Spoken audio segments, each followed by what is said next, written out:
Hey, Matter of Opinion listeners, it's Ross. Michelle. Carlos. And we are actually not in this week's episode. Lydia Polgreen is handling things all by her lonesome. But we're here to tell you, well, what are we here to tell you? So in case you missed last week's episode, I just want to quickly remind you that we've got a new subscription feature. If you're a New York Times subscriber, just link your Times account on Apple Podcast or Spotify, and you'll get access to our full back catalog and wild bonus episodes, which we're cooking up as we speak. And if you're not yet a subscriber, you can find out how to become one in the link in this episode's show notes, which is a place that I never actually visit.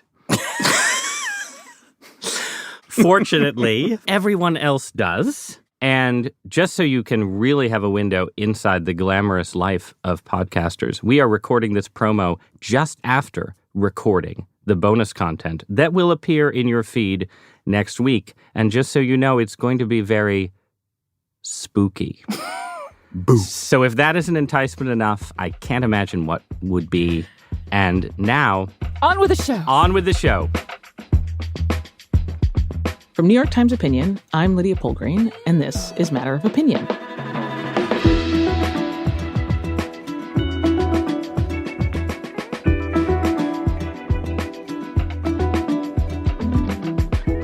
Last month, Ross brought our fellow columnist David French on to debate whether voting for Kamala Harris is the best way to save conservatism.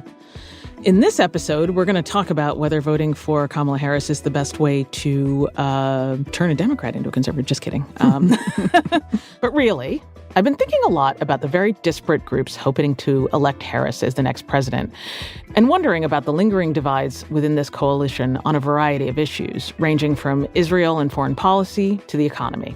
There's an open question as to who the Democrats are anymore and where they're going. So, to help me unpack that, I've invited my fellow radical leftists, Jamelle Bouie and Michelle Goldberg, on the show today. Michelle, Jamelle, thanks so much for joining me. Hi, Lydia. Thanks for having us. Thank you for having us. It's a pleasure. Don't tell the NYPD that Antifa is having a meeting here.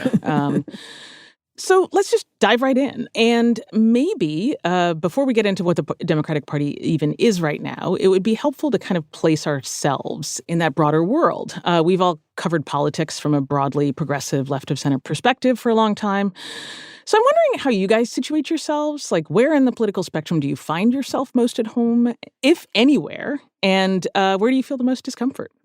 Who wants to go first? So I always describe myself as center left. You know, I'm kind of somewhat of a bog standard liberal as opposed to a leftist. If I could personally install my ideal president, it would be Elizabeth Warren.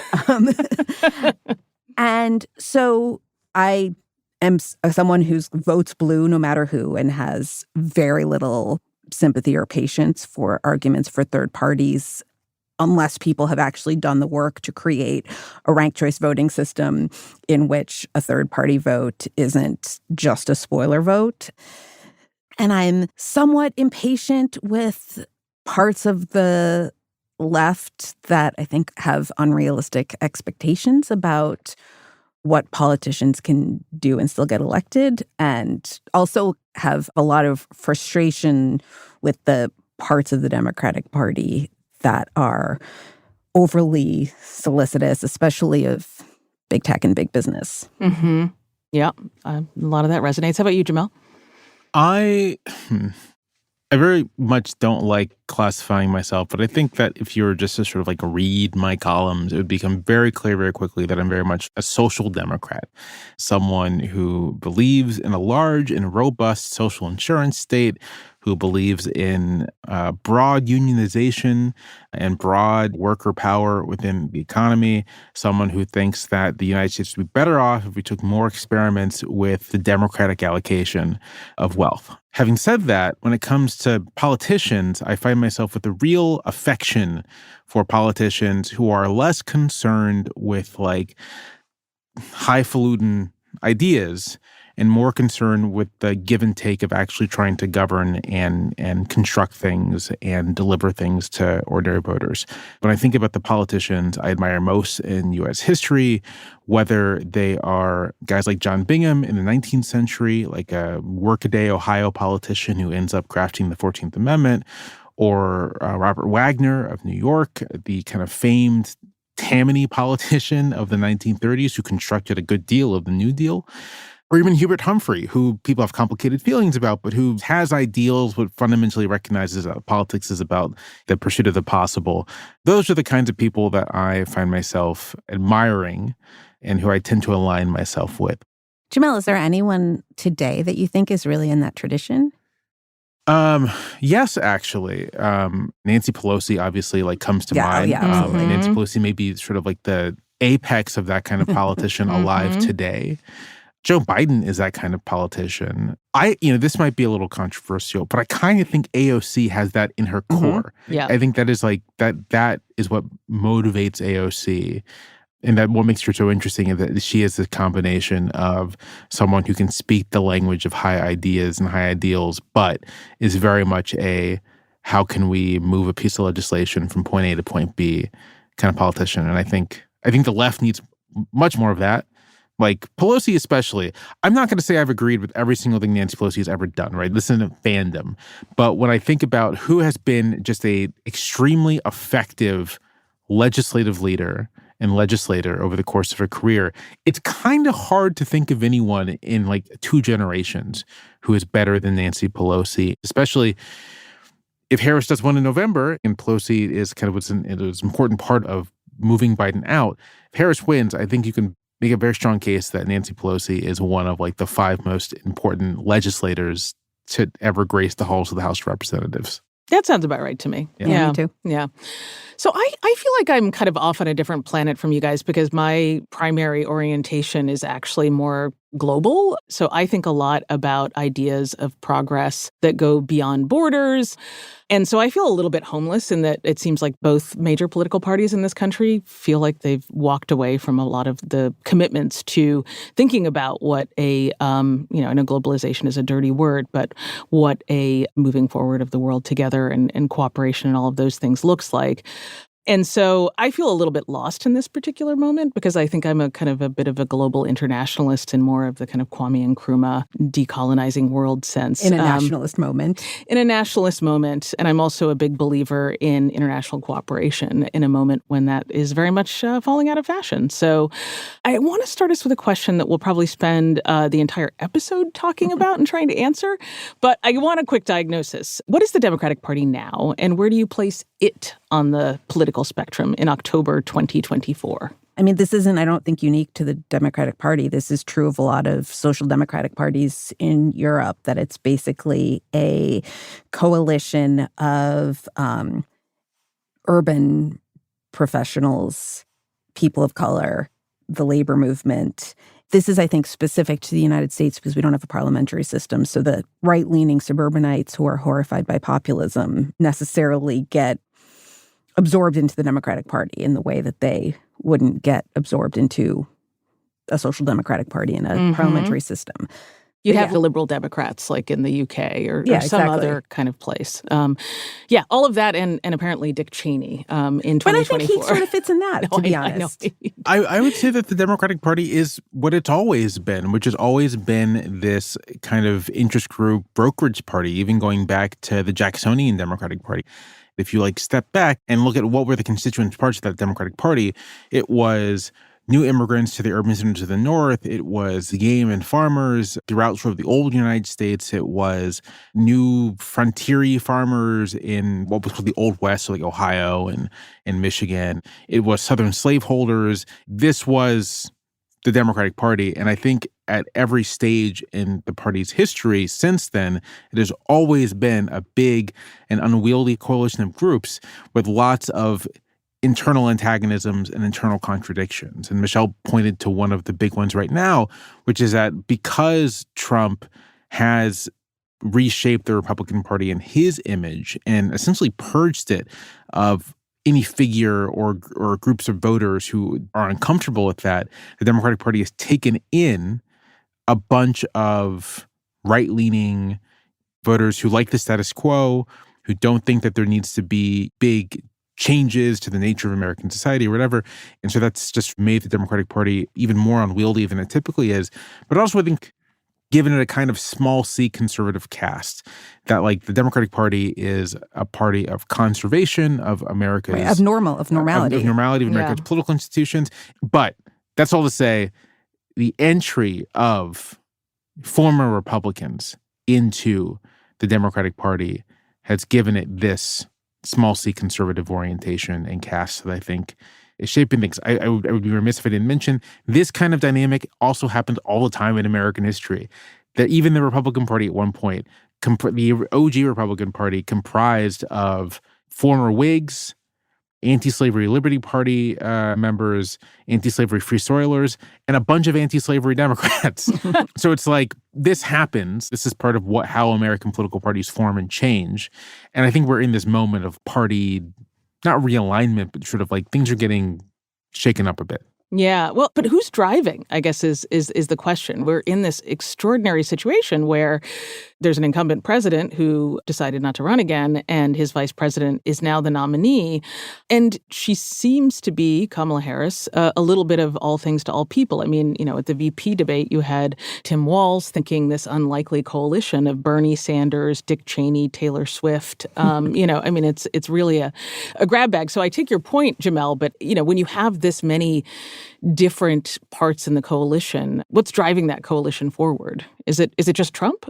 Right now, I think that the Democratic Party is organized about stopping Donald Trump. I mean, Joe Biden's presidency was in many ways an effort to make the Democratic Party much more than that. He had this extremely robust industrial policy. He had this robust economic policy that he wasn't going to be bound by the kind of austerity that hamstrung Barack Obama, right? That he was going to try as best he could to govern in a much more both social democratic way, but also in a much more protectionist way, certainly a much more pro-union way.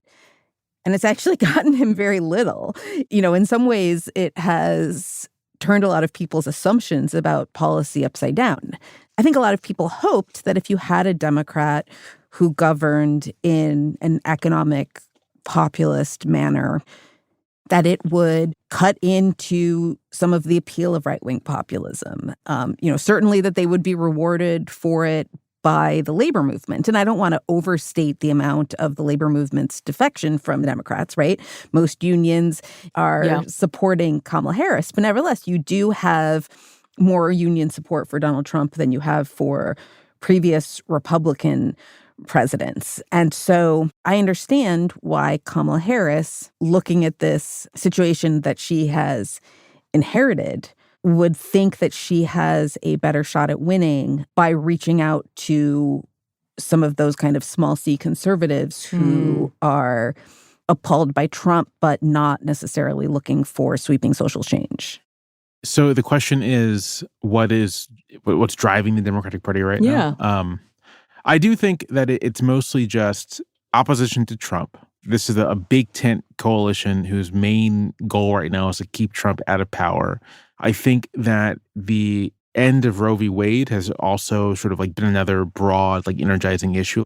On everything else, there is lots of internal debate and fractitiousness of what's the best path forward.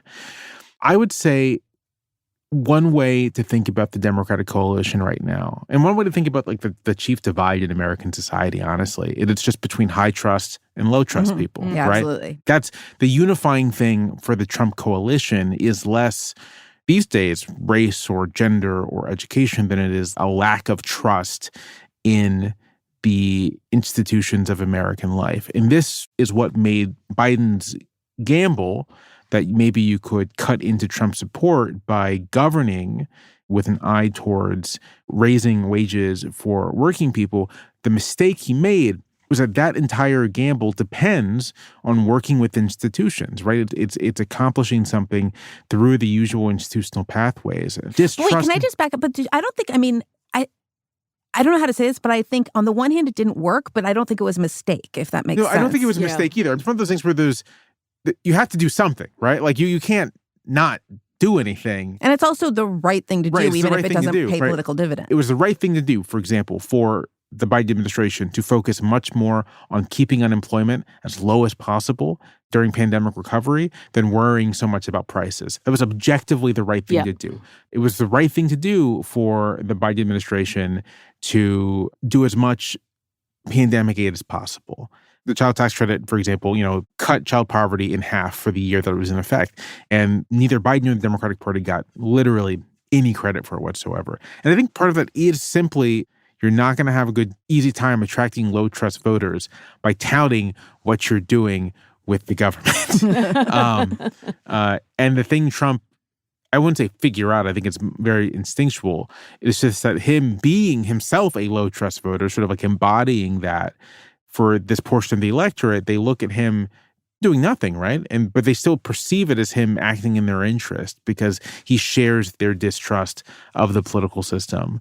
But in any case, I think that's the divide, and I think the Democratic strategy right now, the Harris strategy, is like, can I get every single possible like moderate to high trust person into this tent?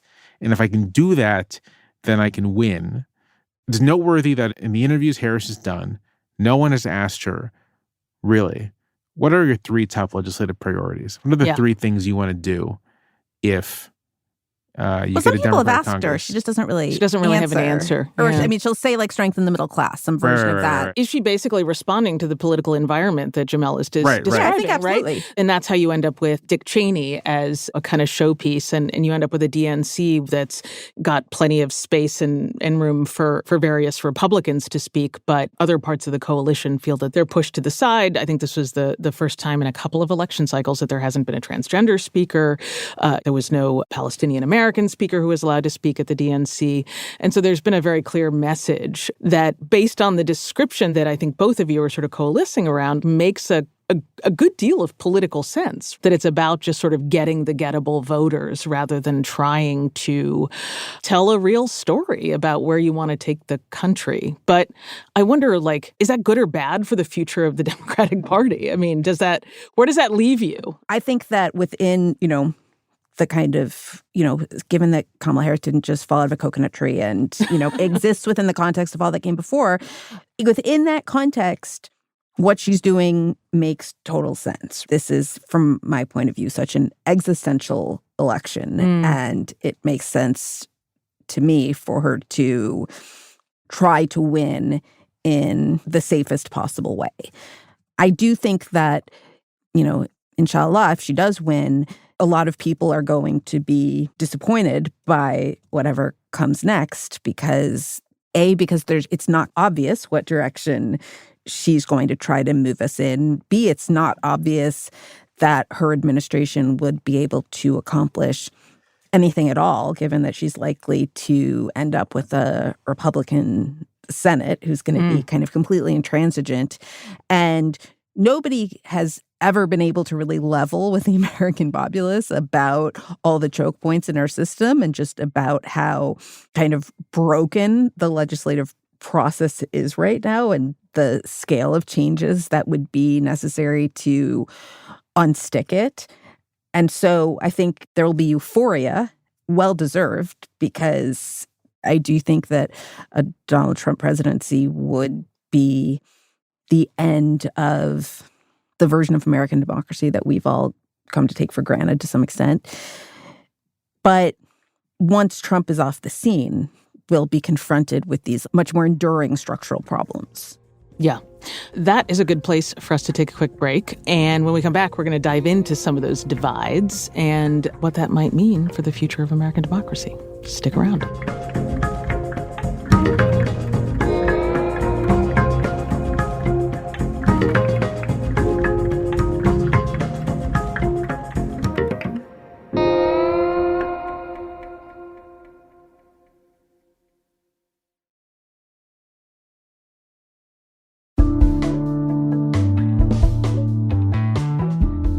We've been talking about this campaign and its singular goal of defeating Donald Trump once again.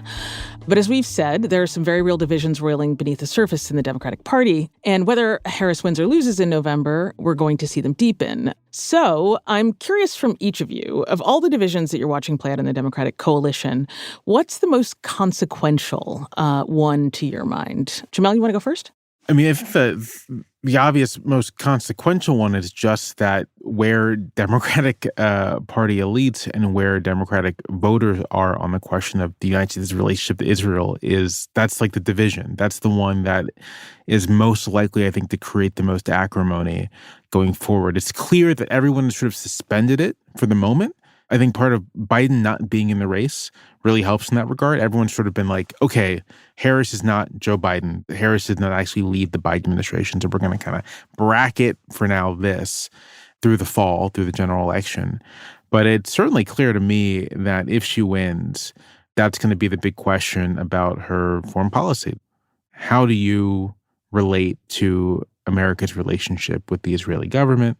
There are obviously other foreign policy issues, but there's not really like a big internal Democratic Party debate, right, about China, right? There's about Ukraine. Or about Ukraine, right? Like, for the most part, Democrats, like, we should be supporting Ukraine. For the most part, Democrats have been on board with Biden, sort of like, we have to bring manufacturing capacity back to the United States, treat China as much more of like a rival and a competitor. There are no Democrats who are like, no, we got to be easier on the Chinese Communist Party. Like, that's not a thing that happens.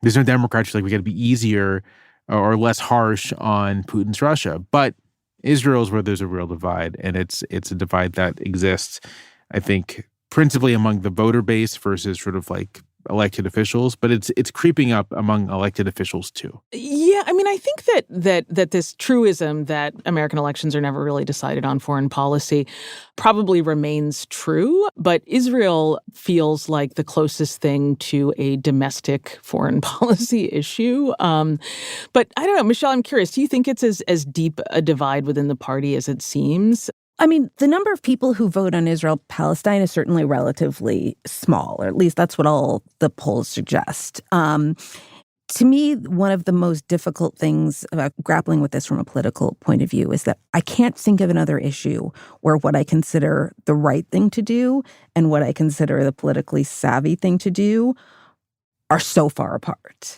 So it's because of that I have some degree of sympathy with Kamala Harris for indulging the Israeli government more than I would like to see, because I think that the domestic political costs of breaking with Israel are so high.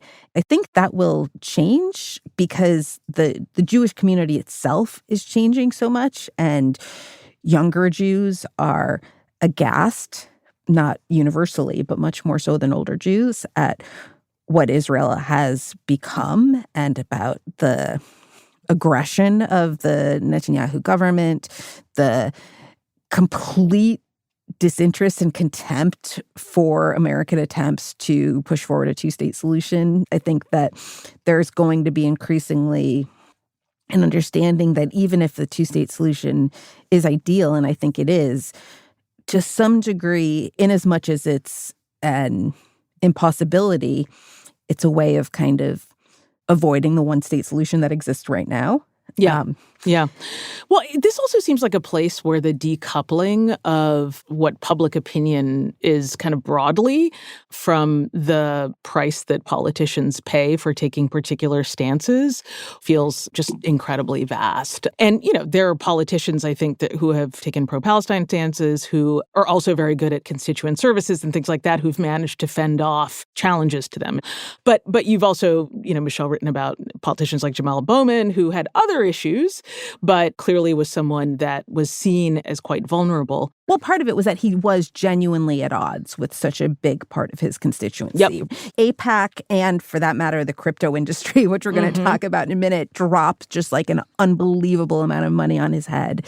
But he had already alienated so many of his voters. I mean, his district is not typical because it has so many highly engaged Jewish Democrats. But in general, while it's true that there's like a big gap between public opinion and public incentives on Israel-Palestine, part of it is just, you know, public opinion doesn't necessarily measure how important an issue is to you, right? Yeah. So like a ton of people out there might say that they support limitations on aid to Israel or an end to aid to Israel, but the number of people who are voting on that issue, there's this very intense pool of voters for whom support for Israel is non-negotiable. It's a similar situation to Republicans and guns, basically, right? That's a really good way to put it, yeah. That there's obviously a broad number of Americans who support lots of different kinds of gun reform, but most Americans don't vote on gun reform. The people who do vote on gun reform do not want gun reform, and they're a pretty critical part of the Republican coalition. And so I would say that where Democrats are heading on Israel is similar to where Republicans are on the question of guns. No, I don't think that that's right. Because I don't think Democrats are radicalizing on Israel. That's not the nature of the analogy I'm making. The analogy I'm making is sort of like the difficulty of trying to be more in line with public opinion here is simply that there's strong preference intensity amongst a number of Democratic voters, and that they will vote on that in a way that is similar to how if you are a suburban Republican in like Northern Virginia, you probably have a bunch of voters who would support common sense gun reform, but you also have voters who will do everything they can to defeat you if you support common sense gun reform. And so you're kind of boxed in by the existence of this group of people with strong preference intensity. Yeah, and highly motivated by those sets of beliefs. One last thing on the matter of foreign policy.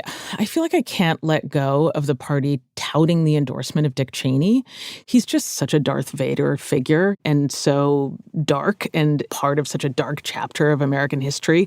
And so his reemergence just really sets off a lot of alarm bells for me around the kind of neocon march to war after 9/11. That was a period that really led us so directly to where we are now. And the idea that holding up Dick Cheney as this guy is now with us, coupled with the fact that Kamala Harris, in an interview on 60 Minutes this week, when she was asked, who do you see as the biggest threat or the United States' biggest adversary? She said Iran. And I don't know, like my head went into my hands and I just thought, like, are we back in 2003 again? I mean, that answer about Iran upsets me more than the Dick Cheney thing. A lot of people, that really set them off. It didn't to me, even though, I mean, it's funny. I remember covering the George W. Bush campaign in 2004, and there would be a lot of like, even Reagan would never. Even Reagan would have never. And I actually remember saying to someone, can you imagine if we're someday talking about George W. Bush like that? And of course, now we are, right? I mean, now kind of everyone in the George W. Bush administration seems to me preferable to everyone around Donald Trump. And that's not an endorsement of them. It's just a kind of way of talking about Donald Trump's unlimited depravity. And so I don't know, it doesn't bother. I'm just such a big believer that the threat of Donald Trump requires a popular front. And if you want to send a message to Republican defectors who you need in states like Arizona that they're welcome in this party. I mean, there was just this poll, the New York Times poll that just came out that shows Kamala Harris ahead for the first time in a couple of these polls, also shows a pretty significant number of Republicans voting for her, far more than Democrats who are going in the other direction. So I think that this Republican outreach, I mean, we'll see. But there's reason to believe right now, based on the data we have, that is an effective strategy. It's difficult at this stage to say what kind of consequences these things are going to have, right? Like in the 1980 campaign, Reagan, I'm sure, touted some Democratic endorsements. In the end, it didn't really, Reagan, ideological conservative, had an ideologically conservative administration, worked with Democrats because Democrats did control the House at that point. But there was a large faction of conservative Democrats he could easily work with. I mean, the emergence of the Reagan Democrats was transformative and transformed the kind of nature of our political coalitions. So right, but the point I'm making is less about the voters and more about sort of like the administration, right? Sort of like the existence of Democrats who voted for Reagan didn't all of a sudden make the Reagan administration less hostile to like the social insurance state, right? It's just sort of like, we can win elections with these people. And in the same way, it's unclear to me at this stage if there is like a big Republican faction, if there are going to be all these Harris Republicans, what difference that actually makes when it comes to governing. If that translates to trimming the sails of a political program, then that's significant. But if what it means is basically the president uses some Republican-friendly language and then appoints the same cast of characters who ran Biden agencies, then it's just sort of like, okay, whatever. And a lot of those people, I mean, a lot of those former Republicans are now like hardcore Democratic partisans, right? They're like kind of, people who mainline MSNBC and, are just kind the of... Morning Joe addicts. Right. All right, we're going to take a quick pause, and when we come back, we're going to turn to the economy and all the Democratic divides on that issue. We'll be right back.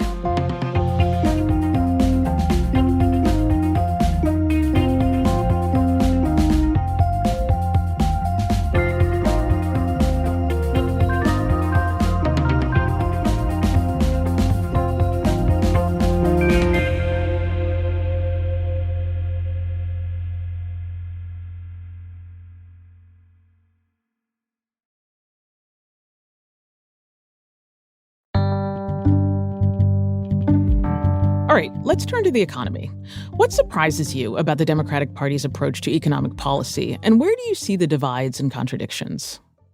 One of the interesting things, I mean, this is very interesting, and I don't think people really anticipated it, is that as we have this education polarization in the electorate, as more college-educated voters are supporting Democrats, one of the theories is that the Democrats would become more moderate on like an economic agenda, but actually the reverse has happened. Mm-hmm. Yeah, absolutely. That as the Democratic Party has become more reliant on college-educated voters, more reliant on affluent suburbanites, it's become more ambitious about the kinds of economic programs it wants to pursue.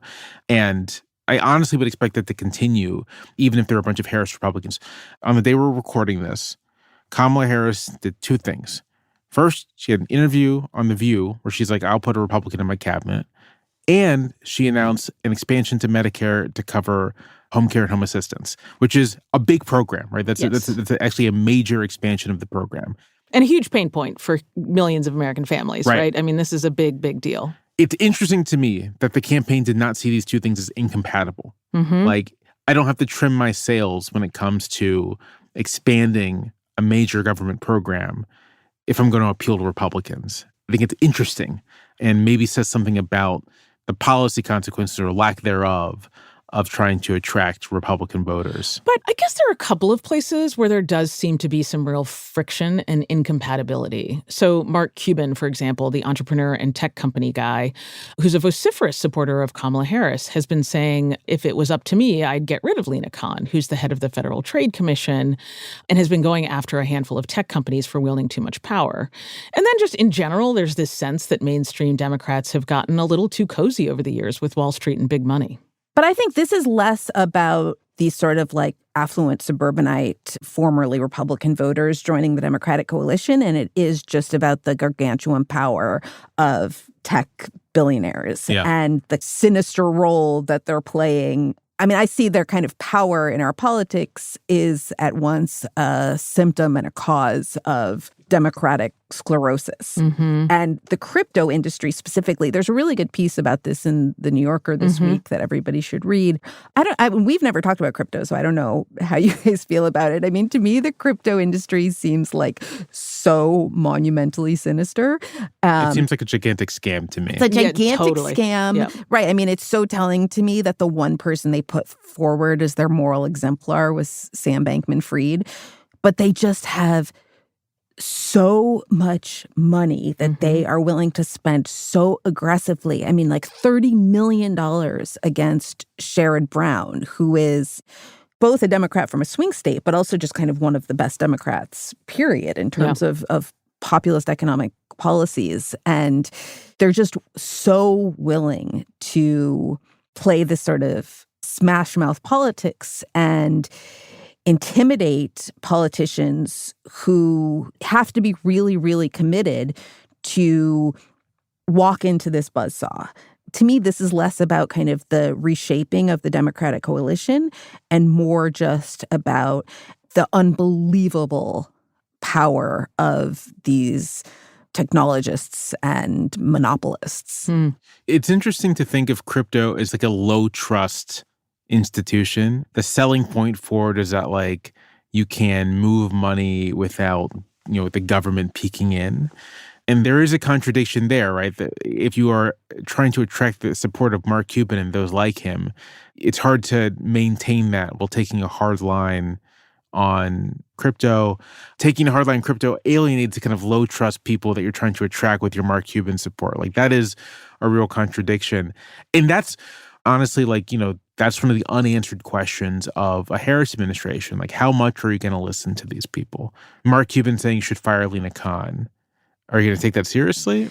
And I just want to say, if Harris were to fire Lina Khan, which I think would be kind of catastrophic both for her other parts of her agenda, which run through the antitrust, right, which run through antitrust. I mean, if she really wants to take on price gouging, right, Lina Khan is going to be shoulder to shoulder, right. And so, my understanding, and we should check this, is that if she were to fire Lina Khan, it would be extraordinarily difficult for her to get a replacement through a Republican Senate, which is one reason why I think Lina Khan's job is safe, besides the fact that she's so beloved by an important part of the Democratic base. I'm more worried about like Gary Gensler, the head of the SEC, who's been like very aggressive in trying to regulate crypto, as he should be, and who they hate with such a fiery passion that isn't really matched with any kind of pro Gary Gensler movement out there. I mean, that just seems like a really easy head for her to serve up. I think it's meaningful that none of the pressure to fire Gensler or fire Khan is coming from within the Democratic coalition. That's one reason to think that it probably isn't going to happen, right? There aren't that many prominent Democrats being like, you got to get rid of these people. It's Silicon Valley billionaires who have been wishy-washy about supporting Democrats, who half of them are like, we're all for Trump right now. Well, not half. I mean, Harris has very deep support in Silicon Valley, right? I mean, but this is her turf. The big names. There are some big names. Are lining up behind Trump. And so I don't know. Part of the unanswered questions here is that like we've never actually seen Kamala Harris sort of like have to negotiate these kinds of coalitional conflicts, and so we don't really have a basis for saying what she would do. Like she's never had to do this kind of thing. And one of the kind of truisms of presidential politics is that like things actually do look different when you're in that office. Yeah. Like when you're sitting in that office, what might seem like, yeah, I'll fire this person as a thank you to this part of my donor base or this part of my coalition, looks very different when you're actually sort of like, oh, I have this job now and I'm thinking about A, B, C, and D in addition to X, Y, and Z. And to Michelle's point, I have to get my cabinet through a very hostile Senate, and like I'm going to pick my shots and just keep people who I don't have to put up again. We've all been talking about a Harris-Walz administration. If, God forbid, Harris doesn't win, do you think any of these factions are likely to be part of the story? Or any of these divisions likely to play into her defeat? Or is it simply about, whether there are enough of those voters, I mean, it sort of depends on what states, right? Like if she ends up losing Michigan because she alienated a critical mass of Arab American voters, then we will obviously look back on this and say that Israel and the Democratic Party's support for Netanyahu was part of that story, which doesn't necessarily mean that she wouldn't have lost even more voters if she had taken a more hardline position on Netanyahu, as much as I think that's the right thing to do for its own sake. And also, if Donald Trump wins, people are going to credit some of his phenomenal support from Elon Musk and figures like that. Although my guess is that parts of the Democratic Party will say we have to be even more friendly to crypto and do even more outreach. But I would imagine that at least part of the Democratic Party will polarize against the tech industry, which it increasingly is it makes things that make everyone's life worse and plays such a monstrous role in our politics that I would hope that there would be some kind of populist reaction against that. Jamelle? I've been thinking about how the Democratic Party might fracture if Harris loses. Because so far, right, if Biden were still in the front seat and he loses, right, very easy to see how the Democratic Party fractures. It's sort of like, well, there are a bunch of us that Biden should drop out and he didn't, and look what happened. And that's sort of like, that's the dividing line. But If Harris loses, it depends on the nature of the loss. It depends on the extent of the loss. I think one thing you'll see are at least some Democrats resigning themselves to this. They'll say Trump obviously represents some segment of the American population that when they come out, we cannot win an election. So we have to figure out how to appeal to them. And you'll likely see the Democratic Party become even it's already moved to the right on immigration. It will become even more draconian on immigration. I would expect them also to become much more friendly to crypto. I would expect that the kind of economic management that defined the Biden pandemic response to kind of fall out of favor, because one of the things people point to is inflation killed. Yeah, you're never escaping austerity for basically a generation after that. Right. Which, by the way, is where Europe is right now, right? I feel like Europe is locked in a really toxic combination of anti-immigrant politics and austerity that sort of feed on one another in this very ugly loop, right? And, America, the idea that we would go down that path. I mean, this was the moment that J.D. Vance was talking about immigration as not being linked to prosperity and, said, we would be the most prosperous nation in the world. And it's what do you think? Hungary is the most prosperous? That was very funny. It was frightening, but it was also very funny that moment. He was on CNBC or something, right? Yeah. And he said, if immigration made you rich, America would be the most prosperous nation in the world. Which, in fact, it is. It's just I'm looking here on ChatGPT. Yeah, and I just think that to me is if we end up with two parties trying to outcompete for the dead end that is the European present, Lord help us all. But I'm curious, where do you guys hope that the Democratic Party can move post 2024 election? This sort of motley coalition of the willing, to use a very unfortunate and redolent phrase that stinks of Dick Cheney. What is the coalition that you would like to see to actually really move the Democratic Party forward into a powerhouse? Because I mean, if the Republicans lose and Donald Trump hopefully is done, they're going to have a long period of rebuilding. So what is the Democratic Party that you'd like to see? Michelle, you go first. So a lot of people have been contemptuous of the kind of politics of joy that Kamala Harris represents or talks about. And I understand that can seem sort of vapid and without content. But I actually think that a politics, if not of joy, of optimism, is really connected to what you were talking about earlier, which is a politics that is open to the world, that sees engagement with the world and immigration and globalization, if not of manufacturing, at least interdependence, that sees all those things as additive rather than zero sum. And that's something that I feel we're roughly the same age, that I feel nostalgic for from when I was younger. There was a sense that the world was only becoming more integrated, and there was a huge amount of excitement about the ideas that we could find all these, I'm going to use a word that I hate, but find all these synergies and ways to collaborate. And so there are the various kind of downstream policy ramifications for that. But I do think that in America that is not such in a defensive crouch where we don't constantly feel like we're just trying to fend off something apocalyptic. You're searching through the kind of grab bag of discredited words of our youth, which I so deeply identify with, synergy, barf. We're just so scarred by it. But I think point in the direction that you're talking about and that I very much share, which is some sort of new language and new way to talk about human progress. But I think there's also some way to talk about dynamism, this sense that's not just globalization, all boats rising, completely coupled to a kind of libertarian idea about capitalism, but is more sort of based in some sort of interdependence, And my hope is that the future Democratic Party can, through a combination of unearthing and invention, come up with a new set of ideas about human progress that we could all get excited about and look forward to. Jamelle, what about you?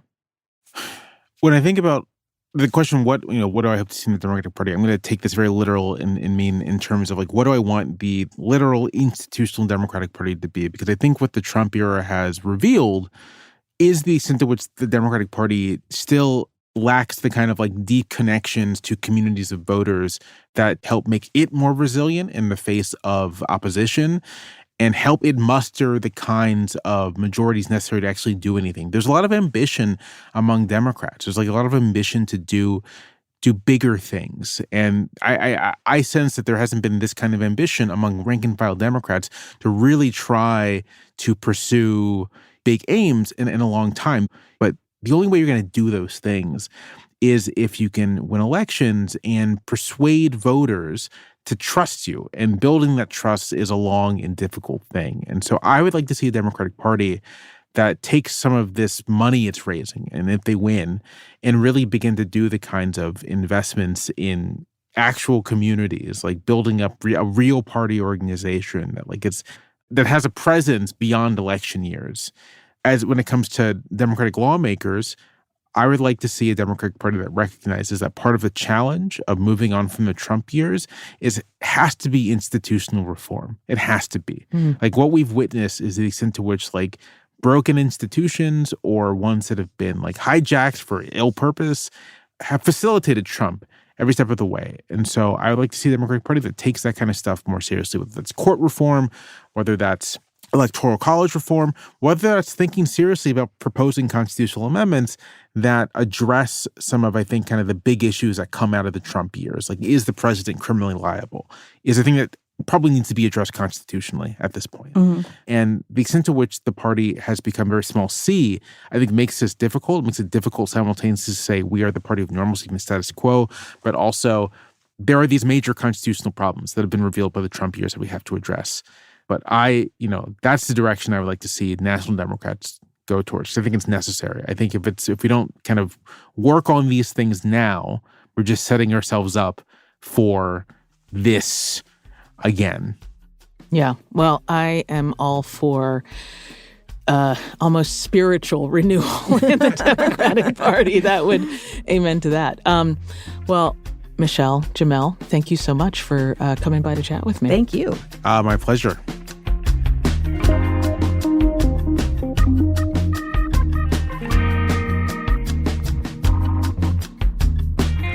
Thanks for joining the conversation today.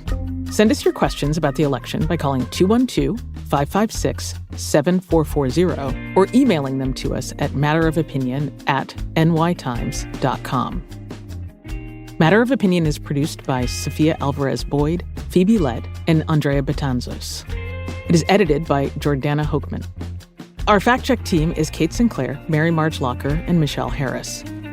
Original music by Isaac Jones, Afim Shapiro, Carol Saburo, Sonia Herrero, and Pat McCusker. Engineering by Maddie Masiello. Mixing by Pat McCusker and Carol Saburo. Audience strategy by Shannon Busta and Christina Samulusky. Our executive producer is Annie Rose Strasser.